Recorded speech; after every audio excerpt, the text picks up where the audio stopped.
जोगी जी, अभी ये जो महाकुंभ चल रहा है इसमें एक I-10 बाबा है और एक पायलट बाबा है, तो इन सब चीज़ों का अध्यात्म से क्या लेना देना है?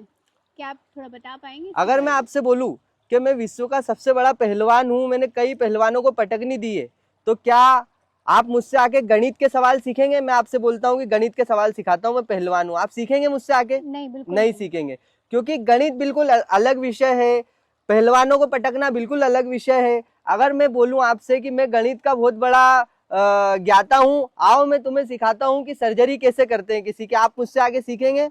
बिल्कुल नहीं सीखेंगे।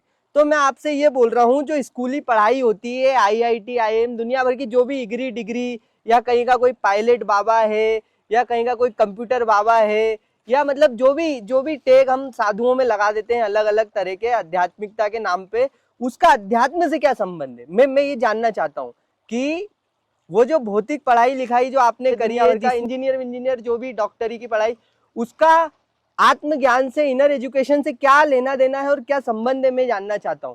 अगर कोई संबंध नहीं है तो इस टेक की वजह से आप किसी को ज्ञानी, संत, महात्मा या धर्म से कैसे जोड़ देते हैं, अध्यात्म से कैसे जोड़ देते हैं? मेरा ये प्रश्न है छोटा सा। अगर आप जोड़ देते हैं तो ये वही बात नहीं हो गई कि मैं किसी बड़े पहलवान से गणित सीख रहा हूं, जी।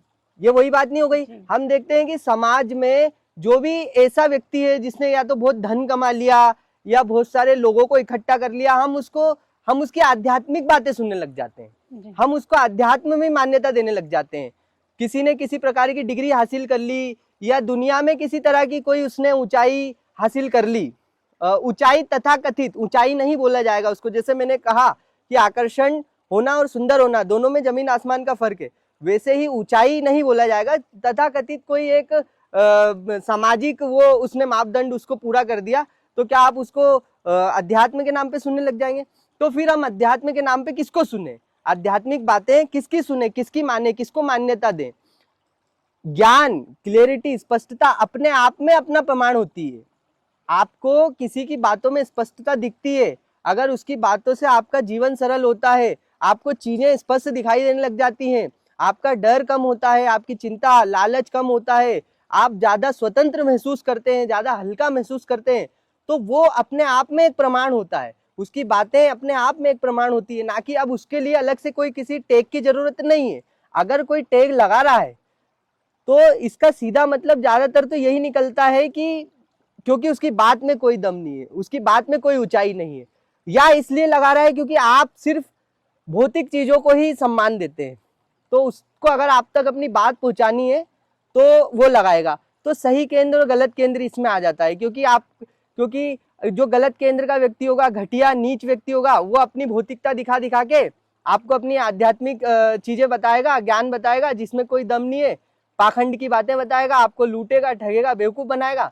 और एक जो सही केंद्र का व्यक्ति होगा, वो अपनी जो सांसारिक ऊंचाई है, सांसारिक सफलता है, उसको दिखा के आपको अपनी सच्ची बात बताएगा, क्योंकि आप उसकी सच्ची बात सुनेंगे ही नहीं जब तक आप उसकी कोई, क्योंकि आप तो भौतिक चीजों के गुलाम हैं, आप तो भौतिकता के गुलाम हैं, तो आप उसकी भौतिकता देखकर ही आप उसकी कोई ढंग की बात भी सुनेंगे, क्योंकि आप इतने नीचे, इसलिए उसको वो दिखाना पड़ रहा है।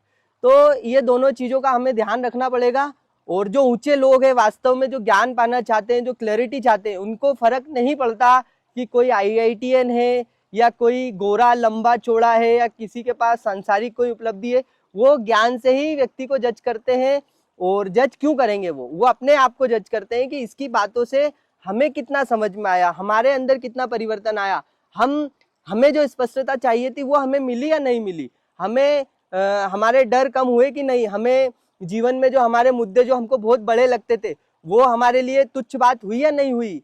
तो ये इन चीजों से वो किसी को भी जज करेगा जो सच्चा आदमी होगा। तो ये मेरा इसमें मानना है। और फिर रही बात, आप जो बोल रहे हैं कि कुंभ में ऐसे लोग वायरल हो रहे हैं, तो आपने देखा होगा, हमने ये भी देखा कि एक लड़की थी जो माला बेचती है, और बस उसकी आंखें तथाकथित रूप से अलग है बाकियों से, तो सारे लोग उसके पीछे पड़े हैं सेल्फी लेने के लिए। कुंभ में जो गए, आप सोचिए कितने ठरकी मानसिकता के लोग हैं ये अपने आप को धार्मिक कहते हैं, ये ठरकी लोग उस लड़की के पीछे पड़े हैं सेल्फी के लिए क्योंकि वो सुंदर दिखती है। तो ये ठरक है लोगों की। और ये तथाकथित फिर अपने आप को धार्मिकता का धार्मिक कहते हैं, धार्मिक समझते हैं। दुनिया भर के जो और टेग लगा के घूमने वाले बाबा या आध्यात्मिक लोग हैं वो इन ठरकियों के लिए हैं, बने रहे। सच्चे लोगों के लिए सच्चे लोग हैं, वो उनको मिल जाएंगे। जो सच्चा बना रहे, हमें बस सच्चा बना रहना है, सच्चाई हम तक आ जाती है, चाहे जिस भी रूप में आए हमको स्वीकार करना पड़ेगा। और फिर हम ये भी देखते हैं कि इसमें फिर हम आचरण देखने लग जाते हैं कि हम जब क्लैरिटी को सम्मान नहीं देते, कि अगर किसी की बातों को हम नहीं उससे जज कर रहे हैं कि इसकी बातों से हमारे अंदर स्पष्टता आ रही है कि नहीं, डर कम हो रहे कि नहीं, तो फिर हम उसके आचरण को ज्यादा जज करने लगते हैं कि उसका आचरण कैसा है, वो करता क्या है, वो उसके घर में क्या करता है, वो क्या खाता है, वो कहाँ रहता है, कहाँ किससे मिलता है, उसकी गर्लफ्रेंड है कि नहीं है, वो सेक्स करता है कि नहीं करता है ना। इस तरह की चीजें हम देखने लग जाते हैं, क्योंकि हमको उसके ज्ञान से, उसकी स्पष्टता से तो मतलब है नहीं। तो फिर लोग ऐसी बातें करेंगे कि हम तो ब्रह्मचारी हैं भाई, हमने तो है ना पिछले 25 साल से हमने तो सेक्स ही नहीं किया, हमारा तो लिंग ही तोड़ दिया गया है ना।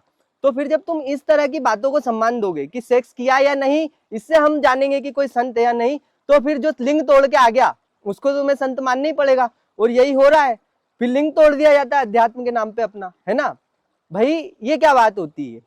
तो अगर तुम्हें अध्यात्म के नाम पे अपना लिंग तोड़ना है और फिर इस बेस पे अगर तुम आध्यात्मिक कहलाओगे, तो फिर जो तथाकथित ऐसे लोग होते हैं जिनका लिंग नहीं होता, वो तो फिर बचपन से ही फिर वो मुक्त पैदा होते हैं इस हिसाब से, तो है ना। जैसे कहा जाता है कि अगर गंगा नहाने से तुम्हें मुक्ति प्राप्त होगी, तो मछली और मेंढक जो है, जो गंगा में ही पैदा हुए उसी में मरे, वो तो मुक्ति पैदा होते होंगे, वो तो ज्ञानी पैदा होते होंगे, जैसे कबीरदास जी ने कहा है ना।